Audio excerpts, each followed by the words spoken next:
اس کی ماضی قریب میں مثال ہے سعودی حکومت۔ سعود نے انہوں نے شرک ختم کیا اور توحید پر جب عامل ہوئے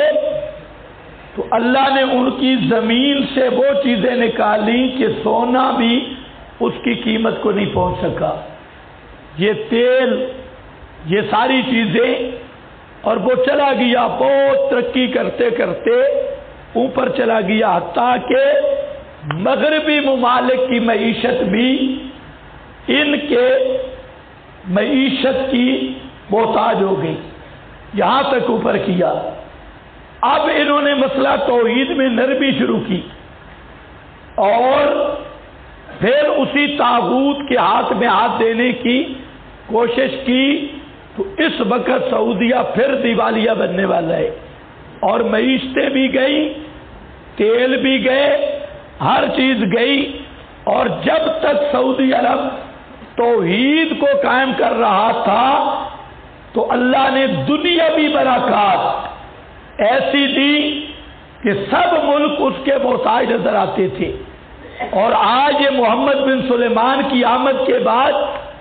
اب سعودیہ بدل گیا، اور اب اس کی سوچ توحید والی نہیں، اس لیے اب وہاں پہ انتظام میں بھی کمی اور توحیدی سوچ میں بھی کمی آنے لگ گئی، اور ادھر معیشت بھی ختم۔ آج سعودیہ خالی ہے،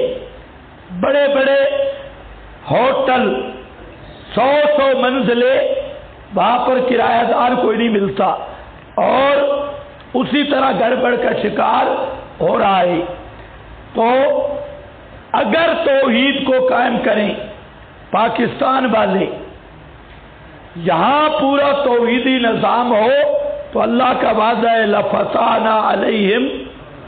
بَرَكَاتٍ مِّنَ السَّمَاءِ۔